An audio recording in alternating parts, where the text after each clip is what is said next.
Dhurandhar 2 picture ನೋಡಿದ್ರೆ ನೀವು ಸಿನಿಮಾನ? ಆದಿತ್ಯದಾರ್ ಒಂದು ಸ್ಟೇಟ್ಮೆಂಟ್ ಕೊಡ್ತಾನೆ, ಕಾಲ್ಪನಿಕ ಅಂತ ಹೇಳ್ಬಿಡ, ಆದ್ರೂ ನಂಬಲ್ಲ.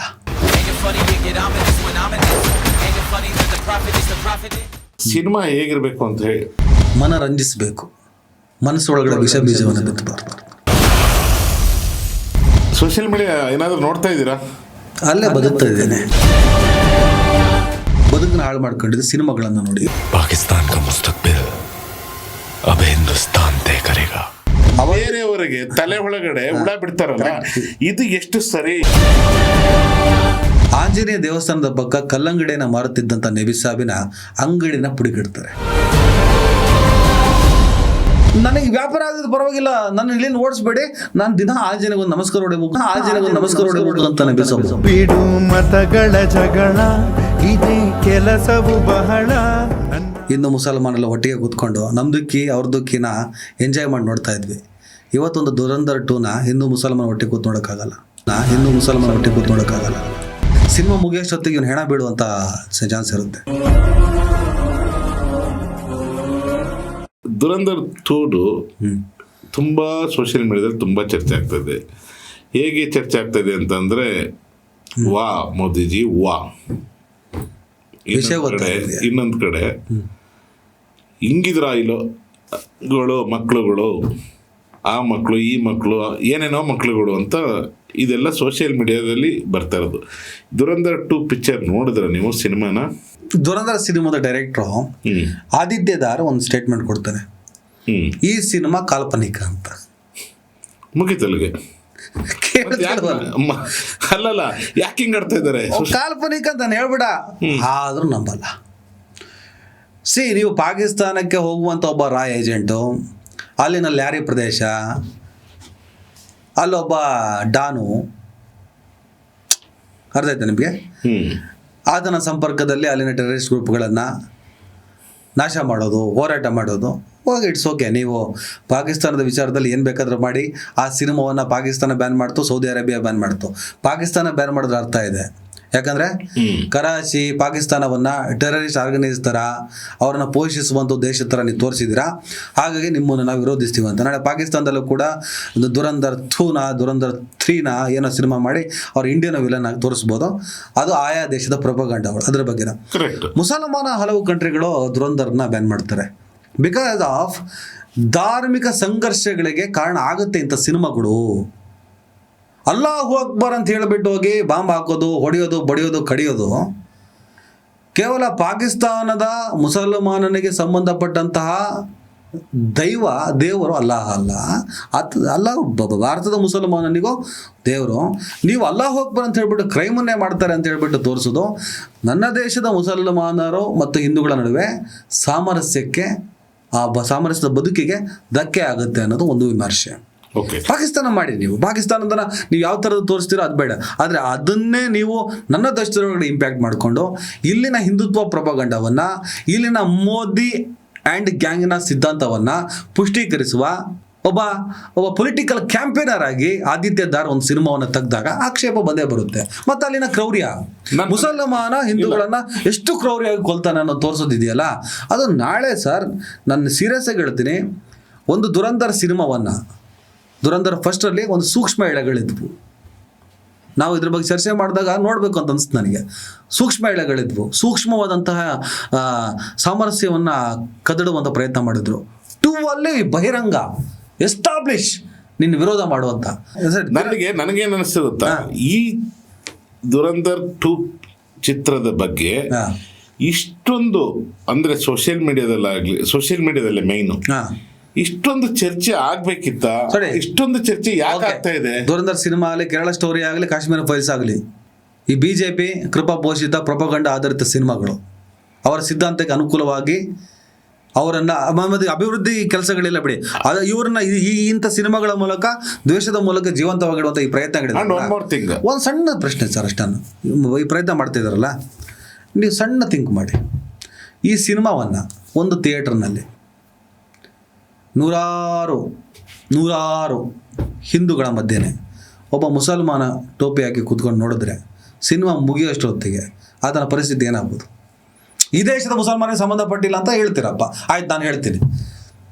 ಯಾಕಂದ್ರೆ ಆ ಸಿನಿಮಾ ನೋಡಿ ಹೊರಗೆ ಬರಬೇಕಾದ್ರೆ ಆ ಪ್ರೇಕ್ಷಕರು ಕೊಟ್ಟ ಸ್ಟೇಟ್ಮೆಂಟ್ ಪಾಕಿಸ್ತಾನದ ಮುಸಲ್ಮಾನರನ್ನ ಉಲ್ಲೇಖಿಸಿ ಅಲ್ಲ, ಈ ದೇಶದ ಅಲ್ಪಸಂಖ್ಯಾತ ಮುಸಲ್ಮಾನರು ಉಲ್ಲೇಖಿಸಿನೇ ಅವರು ಆಕ್ರೋಶ ಏನು ವಾರ್ಡ್ ಬಿಸಾಕ್ಬಿಡ್ತೀವಿ ಆ ಲೆವೆಲಿಗೆ. ಹಾಗಾದ್ರೆ ನಿಮ್ಮ ಪ್ರೊಪಗಂಡ ಏನು, ನಿಮ್ಮ ಉದ್ದೇಶ ಏನು?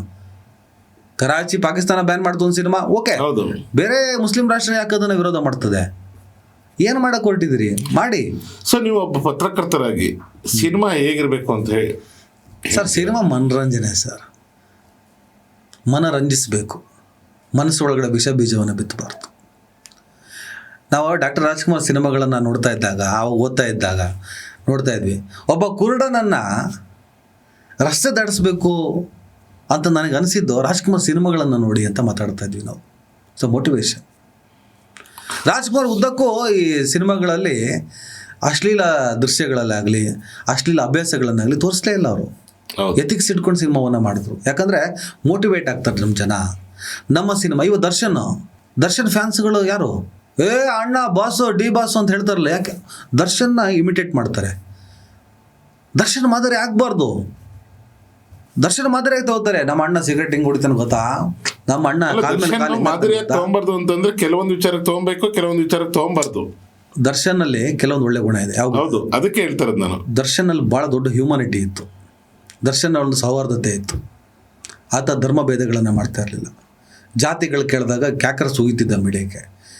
ಒಂದು ಲೇಯರ್ ಇತ್ತು, ಒಂದಿಷ್ಟು ಬೇರೆ ಥರದ ಅಭ್ಯಾಸಗಳು ಒಂದು ಮಾಡ್ಕೊಂಡಂತ ಅದೇ ದರ್ಶನಲ್ಲಿ ಒಳ್ಳೆ ಗುಣ ತಗೊಳ್ಳಿ, ಕೆಟ್ಟ ತಗೋಬೇಡಿ ಅಂತ. ಸಿನಿಮಾಗಳು ಪ್ರೇಕ್ಷಕನಾಗಿ ನಾವ್ ಏನ್ ನೋಡ್ಬೇಕು ಅಂತಂದ್ರೆ ಒಳ್ಳೆ ಗುಣ ತಗೊಬೇಕು.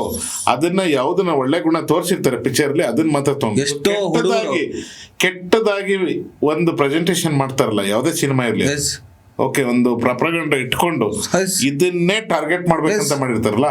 ಸೊ ಆ ತರದವರೆಗೆ ನೀವು ಒಬ್ಬ ಪತ್ರಕರ್ತನಾಗಿ ಏನ್ ಹೇಳ್ತೀರಾ? ಒಂದು ಸೈಕಾಲಜಿ ಹೇಳುತ್ತೆ. ಎಷ್ಟೋ ಹುಡುಗರು ರೌಡಿಸಮಿಗೆ ಬಂದಿದ್ದು, ಬದುಕನ್ನ ಹಾಳು ಮಾಡ್ಕೊಂಡಿದ್ದು ಸಿನಿಮಾಗಳನ್ನು ನೋಡಿ. ನಿಜ. ಅಂಡರ್ ವರ್ಲ್ಡ್ ರೌಡಿಗಳ ಸಿನಿಮಾ ನೋಡಿ ಫುಲ್ ಮೋಟಿವೇಟ್ ಆಗಿ ನಾನು ಹಿಂಗೆ ಆಗಬೇಕು ಅಂತ ಹೇಳ್ಬಿಟ್ಟು ಬದುಕನ್ನ ನಾಶ ಮಾಡ್ಕೊಂಡ್ರು ಅಂತೇಳಿ. ನಾನು ಆ ರೌಡಿ ಥರ ಆಗಬೇಕು, ನಾನು ಈ ರೌಡಿ ಥರ ಆಗಬೇಕು, ಡೆಡ್ಲಿ ಸೋಮ. ನಿಜ. ಒಬ್ಬ ಸೋಮನನ್ನ ಡೆಡ್ಲಿ ಅಂತ ಕರೆಯುವಂಥ ಕೆಟ್ಟ ಜರ್ನಲಿಸಮ್ ಮಾಡಿದ ಪತ್ರಕರ್ತರುಗಳಿದ್ದಾರೆ. ಸೋಮ ಒಬ್ಬ ಕ್ರಿಮಿ, ಒಂಟಿ ಚಿರತೆ ಅಂತ ಬರೆದು ಬಿಡ್ತಾರೆ ಒಬ್ಬ ರೌಡಿಗೆ. ಯಾವ ಚಿರತೆಗಳು ಸರ್?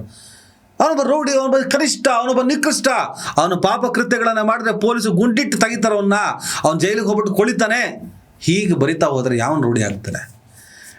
ನಾವು ಈ ಮನರಂಜನೆಯ ಜಗತ್ತಿನ ಮೂಲಕ, ಈ ಸಿನಿಮಾಗಳ ಮೂಲಕ ರೌಡಿಗಳನ್ನು ವೈಭವೀಕರಿಸಿ, ಅವರು ಮರ್ಡರ್ಗಳನ್ನು, ರೇಪಿಸ್ಟ್ಗಳನ್ನು ವೈಭವೀಕರಿಸಿ ಸಿನಿಮಾಗಳನ್ನು ಮಾಡಿದ್ದಕ್ಕೆ ತಾನೆ ಈ ಥರದ್ದಾಗಿದೆ. ಅದೇ ಥರ ದುರಂಧರ್ ಅಂತ ಸಿನಿಮಾಗಳು ದ್ವೇಷವನ್ನು ಬಿತ್ತುವ ಪ್ರಯತ್ನಗಳು, ಫೈಲ್ಸು ಕೇಳ ಈ ಸಿನಿಮಾಗಳಿದಾವಲ್ಲ, ಈ ಸಿನಿಮಾಗಳು ನಿಜಕ್ಕೂ ಮನಸ್ಸಿನ ಒಳಗಡೆ ವಿಷ ಬೀಜವನ್ನು ಬಿತ್ತುತ್ತೆ, ದ್ವೇಷವನ್ನು ಬಿತ್ತುತ್ತೆ.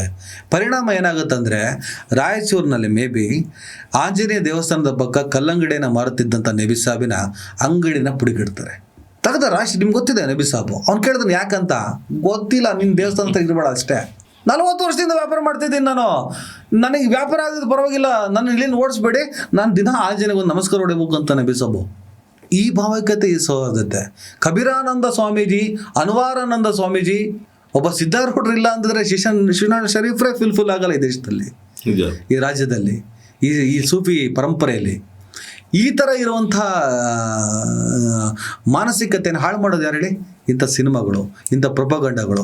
ಉದ್ದಕ್ಕೂ ನೀವು ದನದ ಮಾಂಸವನ್ನು ರಫ್ತು ಮಾಡಿ ಕಾಸು ಮಾಡ್ತಾ ಇರ್ತೀರ. ಇಲ್ಲಿ ಗೋರಕ್ಷಣೆ ಹೆಸರಿನಲ್ಲಿ ಒಬ್ಬ ಇದ್ರಿಶ್ ಪಾಷನ ಮರ್ಡರ್ ಮಾಡಿ ಬಿಸಾಕ್ತೀರ. ನಿಮ್ಮ ಸೆನ್ಸ್ ನಾನು ಹೇಳ್ತಿರೋದು. ಜನಕ್ಕೇನೋ ಸಾಬರು ದನ ಕಡ್ದು ತಿಂತಾರೆ ಅಪ್ಪ. ನೀನು ದನ ಕಡ್ದು ಮಾರೋದು ಅದು ಲೆಕ್ಕಕ್ಕಿಲ್ಲ. ಎರಡನೇ ಅತ್ಯಂತ ದೊಡ್ಡ ಎಕ್ಸ್ಪೋರ್ಟ್ ಕಂಟ್ರಿ, ಅದು ಲೆಕ್ಕಕ್ಕಿಲ್ಲ. ಕೇರಳದಲ್ಲಿ BJPಲಿ ಒಬ್ಬ ರಾಜೀವ್ ಚಂದ್ರಶೇಖರ್ ಅಂತಿದ್ದಾರೆ, ಅವರೇ ಬಂಗಾರ ನ್ಯೂಸ್ ನಡೆಸ್ತಾರೆ. ಅವರು ಕೂಡ ಇದರಲ್ಲಿ ಒಂದು ಪಾತ್ರ ಇದೆ ಅಂತ ಹೇಳ್ಬಿಟ್ಟು ನಾವು ಒಂದು ಮಾಹಿತಿಯನ್ನು ನಾವು ತೆಗೆದಿದ್ವಿ. ತುಂಬ ಜನ ಸಂಗೀತ ಸೋಮ ಆದಿಯಾಗಿ ಎಲ್ಲ ಇದ್ದಾರೆ. ವ್ಯಾಪಾರಕ್ಕೆ ನಿಮಗೆ ಬೇಕು, ಅದು ನೇಮ್ ಸಿಕ್ ಮಾತ್ರ ಬೇಕು. ನಾನು ಹೇಳ್ತಿರೋದೆ, ಈ ಸಿನಿಮಾ ದುರಂಧರ್ ಅಂತ ಅಲ್ಲ, ಇವೆಲ್ಲದೂ BJPಯ ವರ್ಕ್ಶಾಪ್ಗಳು. ಈ ದುರಂಧರ್ ಸಿನಿಮಾ ಬಂದಾದ್ಮೇಲೆ ನಮ್ಮ ದೇಶದ ಇತಿಹಾಸ ಏನಿತ್ತು ಅದೆಲ್ಲ ಕಣ್ಮರೆ ಆಗ್ತಾ ಇದೆಯಾ? ಅಂದ್ರೆ ಈ ತರ ಸಿನಿಮಾಗಳು ದುರಂಧರ್, ನಾವು ಈಗ ಒಂದು ಕಾಮಿಡಿ ಕೂಡ ಹರಿದಾಡ್ತಿದೆ. ದುರಂಧರ್ ಸಿನಿಮಾದಲ್ಲಿ ಕೆಲವು ದೃಶ್ಯಗಳನ್ನು ಕತ್ತರಿಸಲಾಗಿದೆ. ಯಾವ ದೃಶ್ಯಪ್ಪ? ಮೋದಿ ನವಾಜ್ ಶರೀಫ್ ಮಗಳು ಮದುವೆ ಹೋಗಿ ಬಿರಿಯಾನಿ ತಿಂದಂಥ ದೃಶ್ಯಗಳಿಲ್ಲ ಅಂತ ತಮಾಷೆ. ಅಂದರೆ ಮೋದಿ ಭಾರತಕ್ಕೂ ಮುನ್ನ ಭಾರತ ದೇಶ ಏನೂ ಇರಲಿಲ್ಲ. ಮೋದಿ ಭಾರತಕ್ಕೂ ಮುನ್ನ ಭಾರತ ದೇಶ ಬಹಳ ನಿಕೃಷ್ಟವಾಗಿತ್ತು, ಕನಿಷ್ಠವಾಗಿತ್ತು. ವಾಜಪೇಯಿ ಕಾಲದವರೆಗೂ ಇಲ್ಲೊಂದು ಕಾರ್ಗಿಲ್ ಗೆದ್ದಿದ್ದೀವಿ ನಾವು, ಚೈನಾದ ಜೊತೆ ಯುದ್ಧ ಮಾಡಿದ್ದೀವಿ, ಪಾಕಿಸ್ತಾನ ಬಡ್ದು ಬಿಸಾಕಿದ್ದೀವಿ, ಬಾಂಗ್ಲಾದೇಶ ಅನ್ನುವಂಥ ದೇಶವನ್ನು ಸೃಷ್ಟಿ ಮಾಡಿದ್ದೀವಿ. ಮೋದಿ ಭಾರತಕ್ಕೂ ಮುನ್ನ ನನ್ನ ದೇಶ ಬಹಳ ದೊಡ್ಡ ಮಟ್ಟದ ಪೌರುಷವನ್ನು ಮೆರೆದಿದೆ.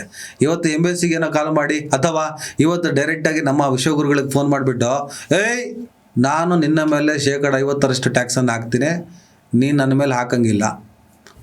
ಹ್ಞೂ ಸ್ವಾಮಿ, ನೀವು ಯಾವುದನ್ನು ವೈಭವೀಕರಣ ಮಾಡ್ತೀರಾ? ಸಿನಿಮಾ ಅಂದರೆ ಕಲ್ಪನೆ ಸರ್, ಕಾಲ್ಪನಿಕ. ಆದಿತ್ಯದಾರ್ ಅದೇ ಹೇಳ್ದ.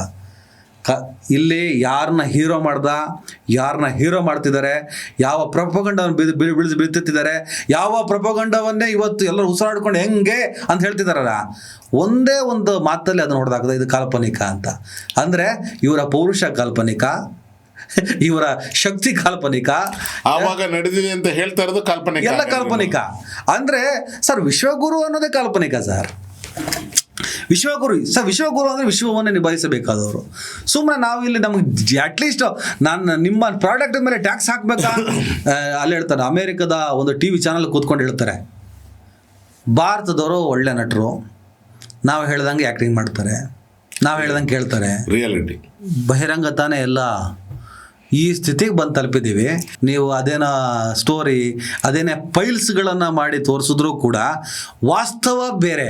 ಅದನ್ನು ಅರ್ಥ ಮಾಡಿಕೊಳ್ಳುವಷ್ಟು ತಾಕತ್ತು, ಶಕ್ತಿ ಜನಕ್ಕೆ ಹುಚ್ಚಿಡಿಸಿದ್ದಾರೆ, ಅಮಲ್ ತುಂಬಿಸಿದ್ದಾರೆ ಸರ್. ಡ್ರಗ್ಸ್ಗಿಂತ ಕೆಟ್ಟ ಅಮಲು ಧರ್ಮ. ಈ ಅಮಲಿನಲ್ಲಿ ಎಷ್ಟು ವರ್ಷ ಬದುಕ್ತಾರೆ ಇವರು?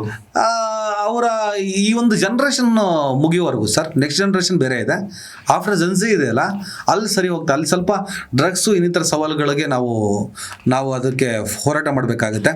ಈಗ ಇದಿದೆಯಲ್ಲ, ಈ ತಲೆ ಹಿಡ್ಕ ಪಿಂಪ್ ಅಲ್ಲ, ಈ ಜನ್ರೇಷನ್ ಏನಿದೆ, ಸಿಕ್ಕಾಪಟ್ಟ ಉದ್ಯೋಗಿಗಳಿದಾರಲ್ಲ, ಈಗ ಧರ್ಮ ರಕ್ಷಣೆಯ ಉದ್ಯೋಗಿಗಳಿದಾರಲ್ಲ, ಈ ಧರ್ಮ ರಕ್ಷಣೆಯ ಉದ್ಯೋಗಿಗಳು ಈ ಒಂದು ಟ್ರೆಂಡ್ ಇದೆ, ಈ ಜನ್ರೇಷನ್ ಇದೆ. ಈ ಜನ್ರೇಷನ್ ಮೇ ಬಿ ಒಂದು 4-5-10 ವರ್ಷದವರೆಗೂ ಹಿಂಗೆ ಹೋಗ್ತದೆ ಸರ್. ಅದಾದ್ಮೇಲೆ ಸರಿ ಹೋಗ್ತದೆ. ಯಾಕಂದರೆ ಇದಿದೆಯಲ್ಲ, ವಾಸ್ತವ ಇದೆಯಲ್ಲ, ಇದು ಸತ್ಯ. ಹೊಟ್ಟೆ ಅನ್ನೋದು ಸತ್ಯ. ಈ ಕ್ಷಣಕ್ಕೆ ಎಲ್ಲದು ಚೆಂದ ಕಾಣಿಸುತ್ತೆ, ಸುಳ್ಳು ಪಥ್ಯ ಅನಿಸುತ್ತೆ, ನಮಗೊಂಥರ ಮಾಸ್ ಇಷ್ಟ ಅನಿಸುತ್ತೆ. ಇನ್ನೊಬ್ಬರು ದ್ವೇಷಿಸೋದು ಮಜಾ ಸರ್. ಇವತ್ತಿನ ವಿಡಿಯೋದಲ್ಲಿ ನಾವು ಗಂಭೀರವಾಗಿ ಸ್ವಾಮಿ ವಿವೇಕಾನಂದ, ನಾರಾಯಣ ಗುರು, ಪ್ರವಾದಿ ಮೊಹಮ್ಮದ್ ಪೈಗಂಬರ್ ಈ ಚರಿತ್ರೆಗಳ ಬಗ್ಗೆ ಮಾತಾಡಿ ಒಂದು ವಿಡಿಯೋ ಹಾಕಿ, ಶಕೀಲಾ ಸನ್ನಿ ಲಿಯೋನ್ ಬಗ್ಗೆ ಒಂದು ಮಾತಾಡಿ ವಿಡಿಯೋ ಹಾಕಿ, ಯಾವುದಕ್ಕೆ ವ್ಯೂಸ್ ಜಾಸ್ತಿ ಬರುತ್ತೆ? ಶಕೀಲಾ ಸನ್ನಿ ಲಿಯೋನ್ ಹೋಗುತ್ತೆ ಆರಾಮಾಗಿ. ಈ ಮೆಂಟ್ಲಗಳಿಗೆ ನಾವು ಇನ್ನು ಎಷ್ಟು ಗಂಭೀರವಾಗಿ ಚರ್ಚೆ ಮಾಡಿ.